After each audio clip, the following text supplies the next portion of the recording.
Olá, sejam bem-vindos e bem-vindas. Iniciamos aqui a apresentação do nosso trabalho de conclusão de curso, como parte da entrega final da disciplina TCC 430 do curso de Pedagogia da Univesp Polo Vinhedo. O grupo que realizou este trabalho é formado pelos alunos Alexandre Randi, Paulo Jefferson Dantas e Rebeca Carrari. Trata-se de um artigo científico cujo tema de pesquisa foi a importância do brincar no currículo da educação infantil. Ao refletirmos sobre a importância do brincar no currículo da educação infantil, nós buscamos entender como o lúdico ele contribui para o desenvolvimento da criança na educação infantil, tendo por base que a educação infantil, a primeira etapa da educação básica, tem por compromisso e responsabilidade o pleno desenvolvimento da criança em seus mais variados aspectos: o aspecto físico, o aspecto psicológico, o aspecto social, o aspecto intelectual.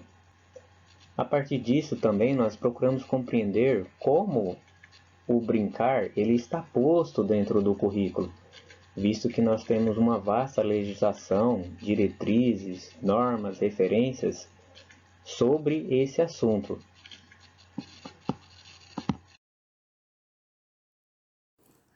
A escolha do tema do nosso trabalho de conclusão de curso aconteceu principalmente em virtude dos questionamentos que surgiram durante a realização dos nossos estágios na educação infantil. Tudo isso acrescido das experiências de cada um de nós na educação, tanto na educação formal quanto na educação não formal. Durante essas experiências, nós pudemos perceber que na educação não formal, o brincar já estava inserido no centro do processo educativo, tanto nos projetos desenvolvidos por organizações da sociedade civil, quanto nas manifestações da cultura popular. Já nas escolas de educação formal, isso nem sempre acontecia. E quando acontecia, nem sempre existiam as condições, tanto materiais quanto estruturais, para o brincar. Então, nem sempre o brincar era executado de uma maneira adequada e suficiente para as crianças. Porém, por se tratar de um trabalho de conclusão de curso, nós optamos por definir o objeto do artigo na relação do brincar com o currículo da educação infantil no âmbito da educação formal. Em termos metodológicos, optamos pela abordagem qualitativa, cujo referencial teórico foi elaborado a partir de pesquisa bibliográfica, onde buscamos considerar os autores notoriamente relevantes nos temas-chave do trabalho, tanto autores clássicos como autores mais contemporâneos. A revisão bibliográfica se deu por meio da leitura de livros e artigos do acervo pessoal de cada pesquisador e também do acervo do curso de Pedagogia da Univesp, além, é claro, de materiais identificados em pesquisas nos sites acadêmicos, como o Google Acadêmico, por exemplo, o Cielo, e também nos repositórios de universidades brasileiras na web. Ainda que não tenha aparecido de maneira explícita no artigo, também levamos em conta, para as análises e reflexões, os conhecimentos e experiências que cada pesquisador traz consigo, fruto de suas práticas profissionais e também dos estágios realizados durante o curso. Para a produção deste trabalho, utilizamos os recursos disponíveis na plataforma Blackboard, oferecida pela Univesp no AVA, o Ambiente Virtual de Aprendizagem, especialmente o Collaborate, o Diário do Grupo, a troca de arquivos e o Grupo Wiki. Vamos falar um pouquinho agora sobre a educação infantil. Quando falamos em educação infantil, não há como dissociar a criança, o brincar, o brinquedo, a brincadeira, o jogo. E, ao mesmo tempo, também não há como não pensar nas instituições de educação infantil, que são representadas pelas creches e pré-escolas. A legislação deixa bem claro que essas instituições elas têm responsabilidades, têm um papel a cumprir. A LDB, a nossa Lei de Diretrizes e Bases de 1996, deixa bem claro uma dessas responsabilidades, quando se refere ao pleno desenvolvimento, à finalidade de desenvolvimento integral da criança.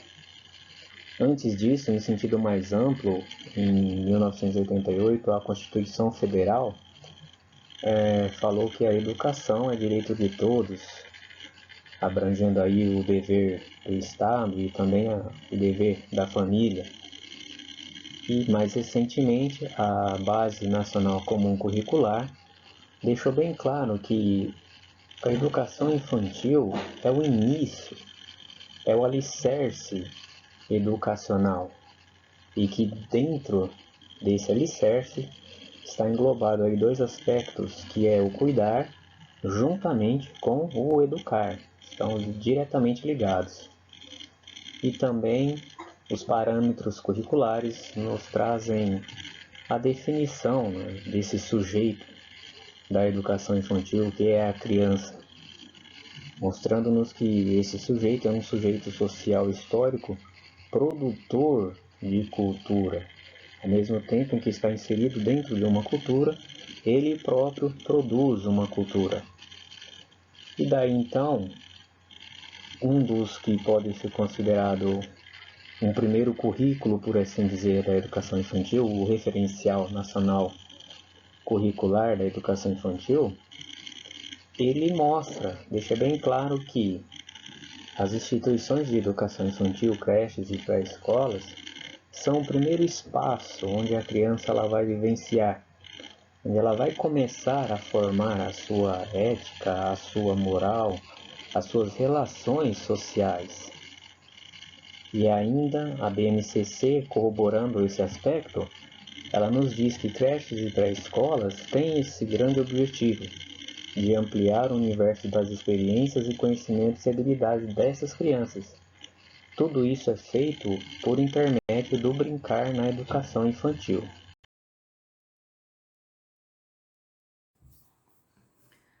Ao efetuarmos o levantamento bibliográfico com relação ao currículo escolar, nós pudemos perceber que, desde a inclusão da educação infantil no escopo da educação básica, feita lá pela Constituição de 88, através do atendimento de creches e das pré-escolas como dever do Estado, a concepção de educação para crianças tem sido transformada continuamente.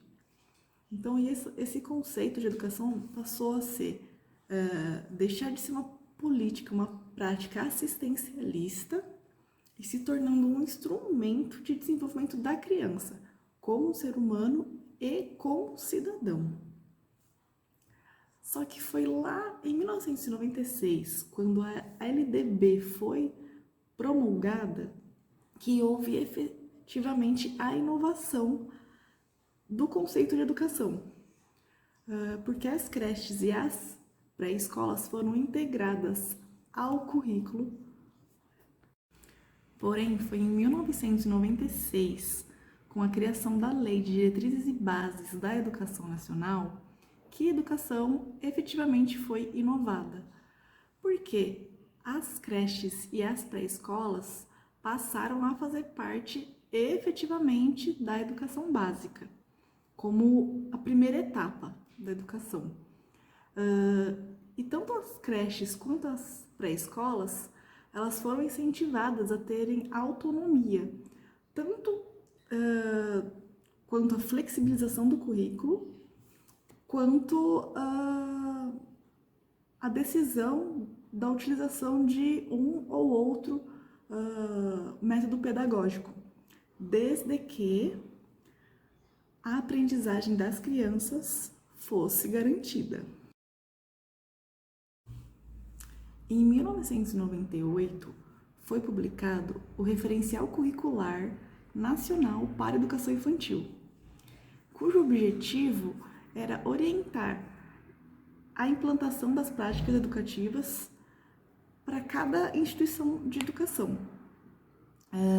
E nesse momento, as crianças já eram compreendidas como indivíduos sociais, que têm uma maneira própria de pensar e de sentir.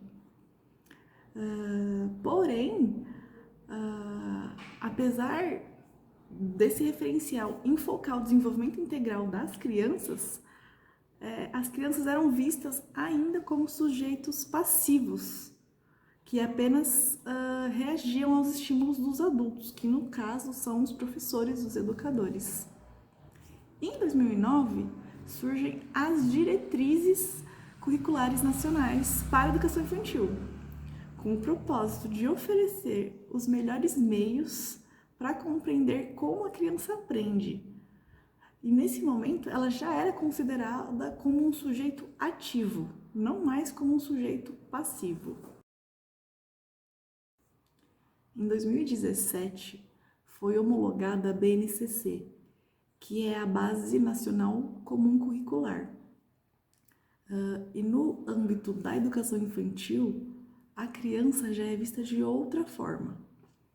Apesar de ativa, ela é ativa não só por interagir, mas sim e principalmente por criar e modificar a cultura e a sociedade na qual ela está inserida. E por isso, como sujeitos ativos e modificadores de conteúdo, elas teriam alguns direitos de aprendizagem, que seriam conviver, brincar, participar, explorar, expressar e se conhecer. Então, por isso, passou a ser necessário o estabelecimento de uma intencionalidade educativa com relação a todas as práticas pedagógicas na educação infantil. E então, o educador, o professor, seria o responsável por refletir, selecionar, organizar, planejar, mediar e principalmente monitorar as práticas e as interações das crianças, com o intuito de permitir que o desenvolvimento delas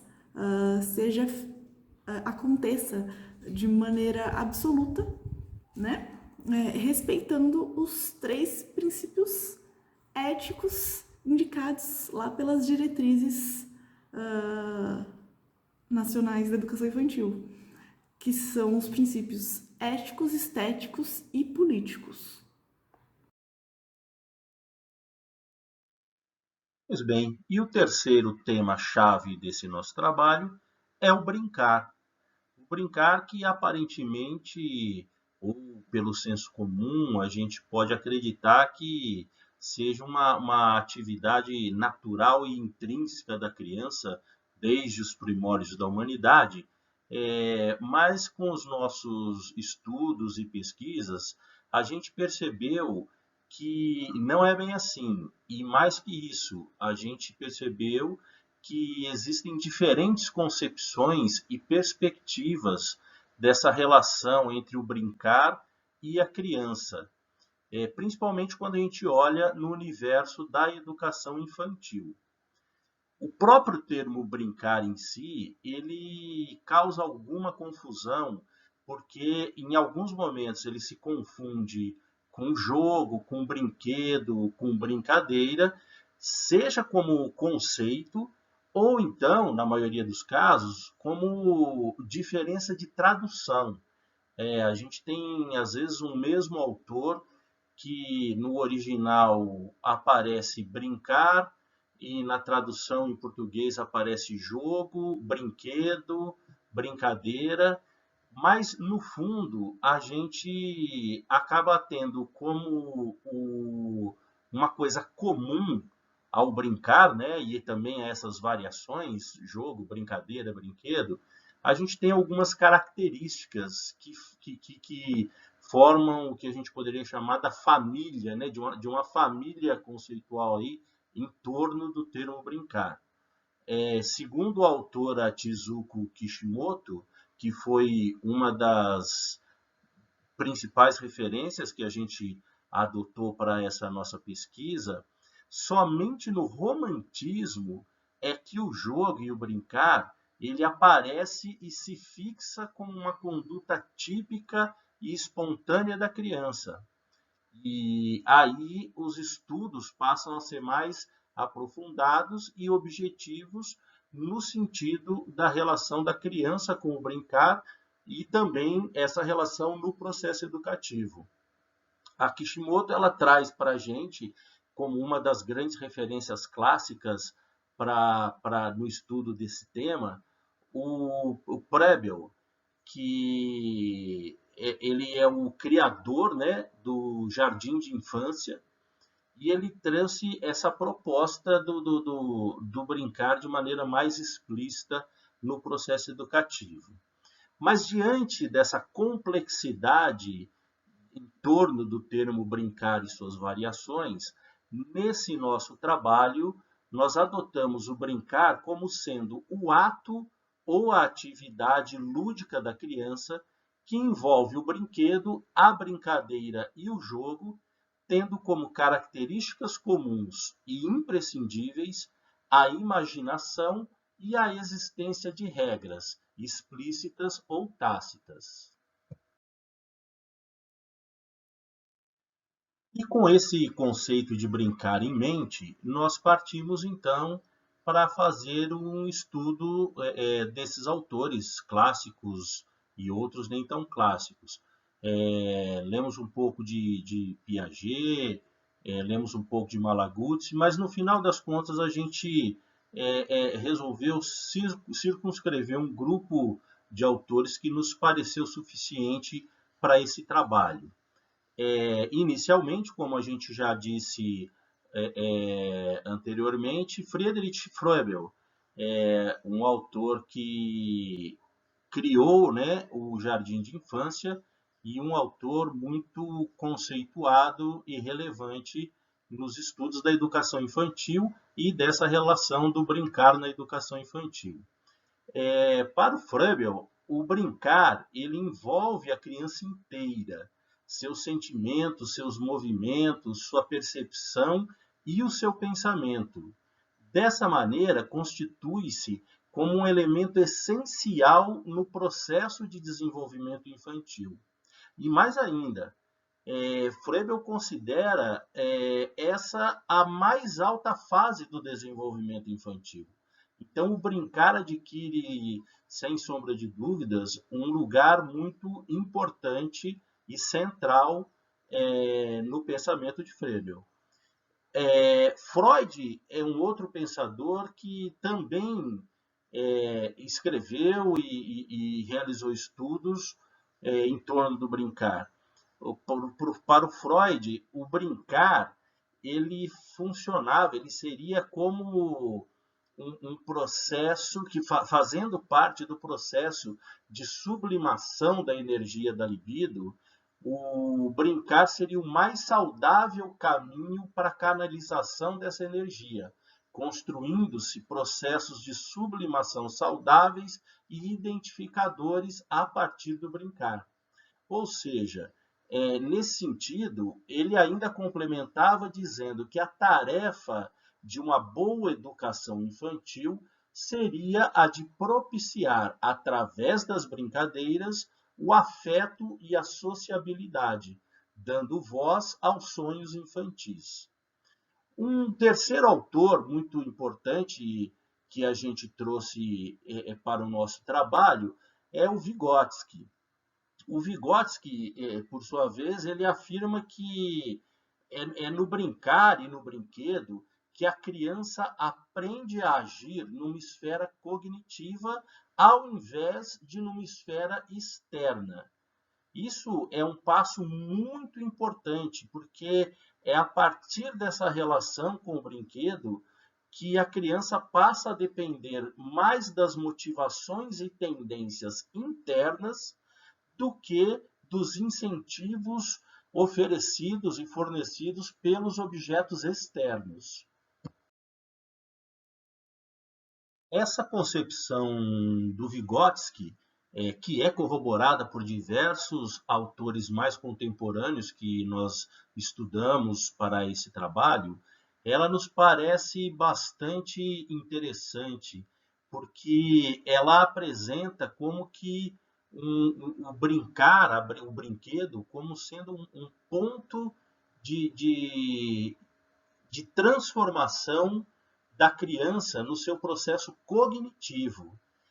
Segundo o Vygotsky, é quando essa separação entre o objeto concreto externo, que é aquela concretude da vida real, e a abstração interna acontece, ou seja, os impulsos e desejos internos a partir da imaginação, é quando essa separação acontece que a criança passa a se relacionar com o mundo não mais dominada pela ação ou pelo objeto concreto, mas pelo significado que passa a construir a partir da ação e dos objetos. Então, é uma mudança muito significativa, né, nesse sentido de que a criança passa a estabelecer, a construir significado, a construir sentido na relação com as ações e os objetos. De modo geral, essa colocação e também as demais, né, colocações dos outros autores que a gente trouxe para esse artigo, para fundamentar esse artigo, elas corroboram, né, e confirmam a nossa hipótese inicial sobre a importância do brincar no processo de desenvolvimento da criança e, por isso, consequentemente, na educação infantil.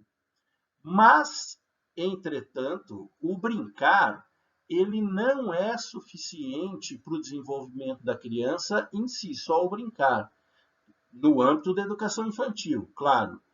Ele é sempre necessário que exista uma mediação nesse processo entre a criança, o brinquedo e o brincar, para que sejam de fato estabelecidas essas relações entre as brincadeiras e a aprendizagem.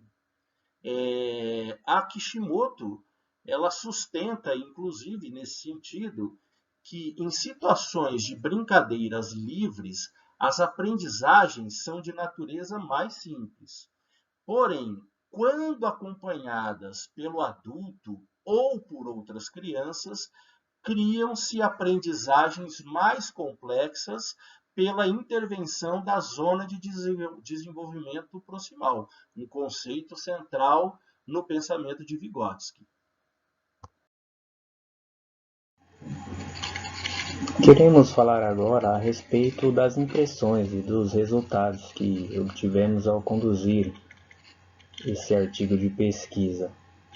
Primeiramente, como ficou demonstrado pelo colega Alexandre, é bem claro que o brincar ele é essencial para o desenvolvimento das crianças. E ainda como ficou demonstrado pela colega Rebeca, o currículo, no que diz respeito a normas, legislações, diretrizes, ele está bem formulado.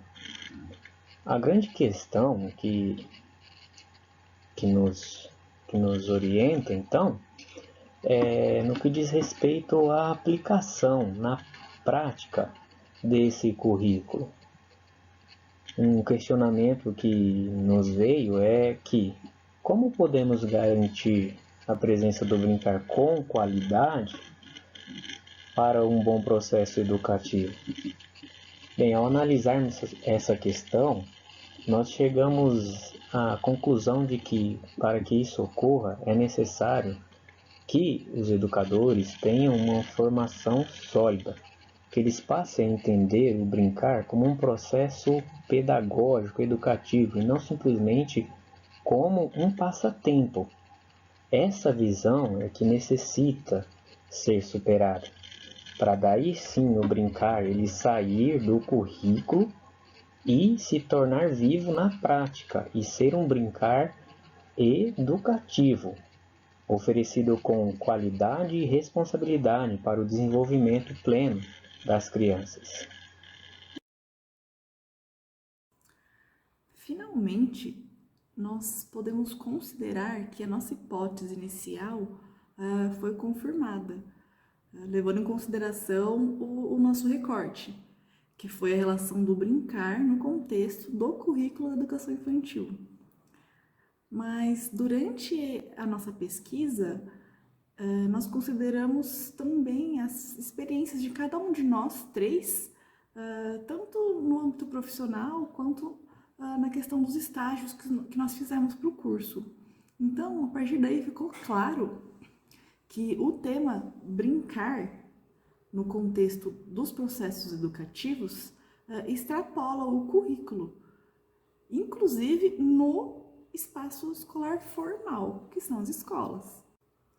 Logo, nós entendemos que seguir adiante, estabelecendo outras relações entre o brincar e o processo educativo, como, por exemplo, investigando as relações entre o brincar na escola e o brincar na vida cotidiana da criança, ou o brincar na família e o brincar na rua, ou o brincar como atividade organizada nos jogos e nas brincadeiras, e como manifestação espontânea da cultura popular. Então, certamente, isso tudo abriria um amplo universo, né, para que, além do desenvolvimento infantil, nós pudéssemos confirmar a importância do brincar para o desenvolvimento da criança como ser humano e como sujeito social.